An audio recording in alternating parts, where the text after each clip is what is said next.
Tonight I'm gonna make salmon patties for supper, and I thought I'd go ahead and do a video on it. You will need cornmeal, flour, oil of your choosing, seasoning salt of your choosing. This is my house seasoning I make. Salmon, onion, egg, and a bowl to mix things in, and of course measuring spoon. This is a tablespoon. And let's get started.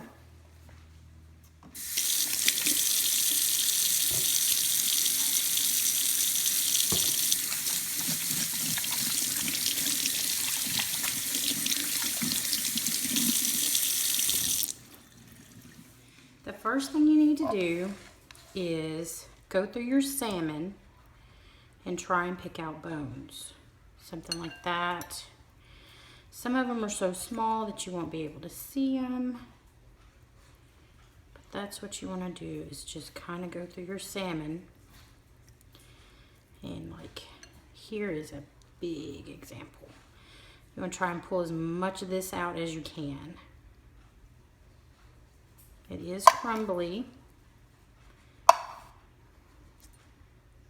I forgot to mention, go ahead and open your salmon, and when you do, I drain it. Some people rinse it really quick. I don't. But I do go through and try and pick out, you know, as much of the bone as I can.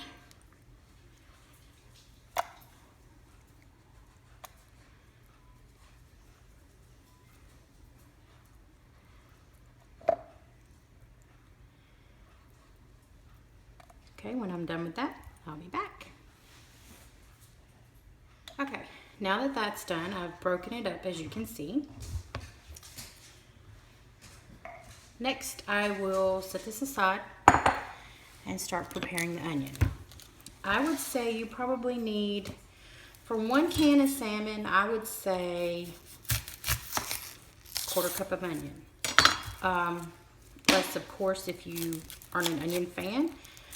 More if you adore onion. So I'm going to get this onion ready to chop, and I'll be right back.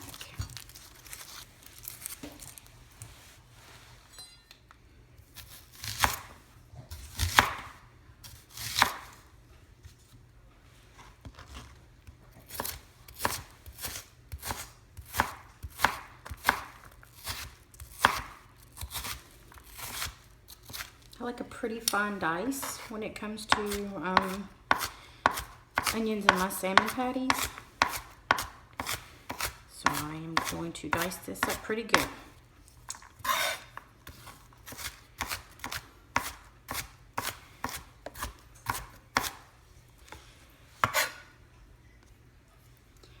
I'll be back when I have this diced to my liking. Okay, this is pretty good for me.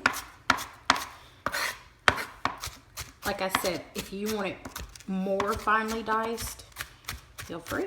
Or if you don't mind larger pieces of onion, go ahead and stop before this time. I'll go ahead and put them in the bowl with the salmon.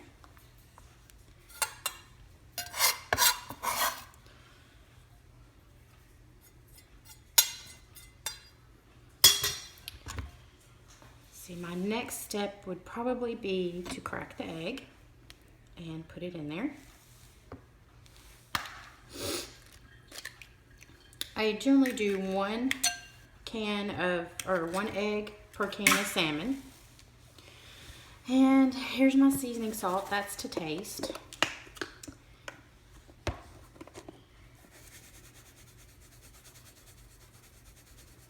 Around here we love this stuff, so.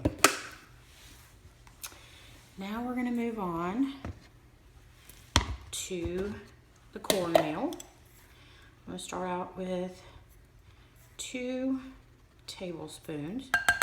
I'll probably adjust this as we go. It really depends on how wet the salmon is. Let's see, and this is my flour.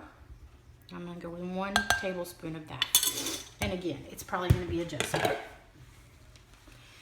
I'm just going to get a fork and mix this up. be back when it's all mixed up. Now my biggest issue with salmon patties is how to know if you have enough cornmeal and flour in it to shape it into a patty, but not make it so dry that it tastes like sawdust. So this is where this experimenting comes into place. Go ahead and just get yourself a little bit and put it in your hand. Make a little patty out of it. See if it feels right. I mean, if this feels right. It doesn't feel like it needs anything else. It's moist, but when I have a feeling when it starts to cook up, it will, the flour and the cornmeal will go ahead and absorb some of the moisture. And I may go ahead and add another tablespoon of cornmeal to it because it does feel a little soggy to me. So let me go ahead and do that. Okay, here's my other tablespoon of cornmeal. Gonna get that incorporated and try it again.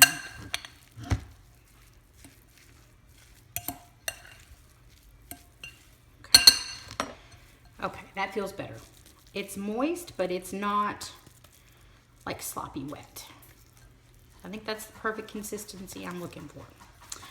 So we'll go ahead and get our pan and our oil ready.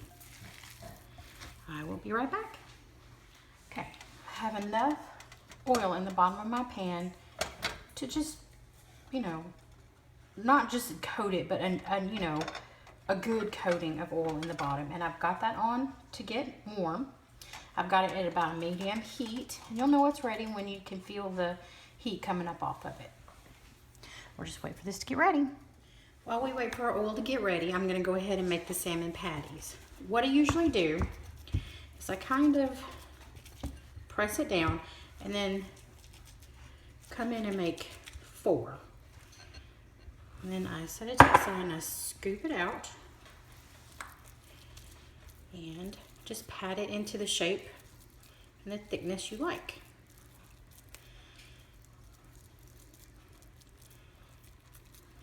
That works for me. So I'll keep going here.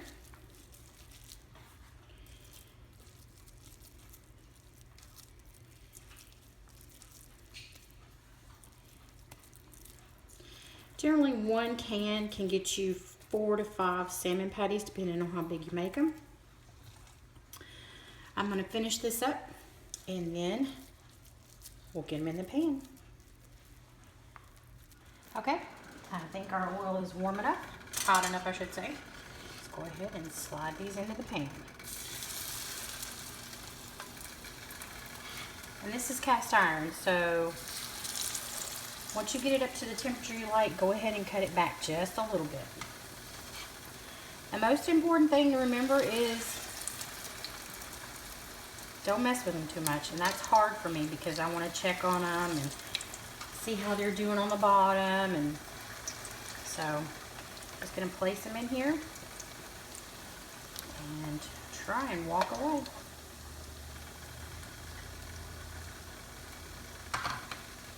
Just let them go. And usually you can tell when they're about ready to flip is when they're brown on the edges. So we'll wait for that time. I'm going to check them. Don't mind that noise, it's just my ice maker.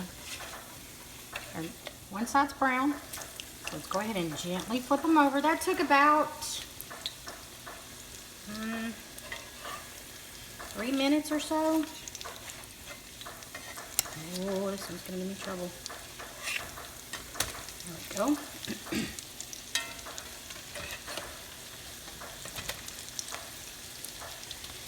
Be careful when you're flipping these. I am not the world's best flipping expert on anything, so just be careful. And I like the way these are looking, golden brown. They're smelling delicious. I'll be back in a few more minutes and we'll check the other side. These have gone for about 3 more minutes on this side. I'm going to go ahead and flip them again just to make sure they're fully cooked. I'll let them go for another 2 minutes or so. They are smelling just like I remember my mama making them. Okay, we'll come back in a few more minutes. Okay, So it's been a couple more minutes on this side. Flip them over. Ooh, look at that golden brown. I love it. Some folks will tell you not to mess with them at all. Just let them go for 4 minutes aside. I don't know. I kind of of the school, if your pan's hot, check them. With cast iron, you have to check them kind of often. And move them around the pan because there's going to be hot spots and everything. So I do kind of, I guess, pick at mine or baby my cast iron when I'm frying. I do baby it a little more than I do with the non-stick. Another minute on that side, and I think we're done. Okay. I'm going to turn my oven off and take them out and let them drain on some towel paper.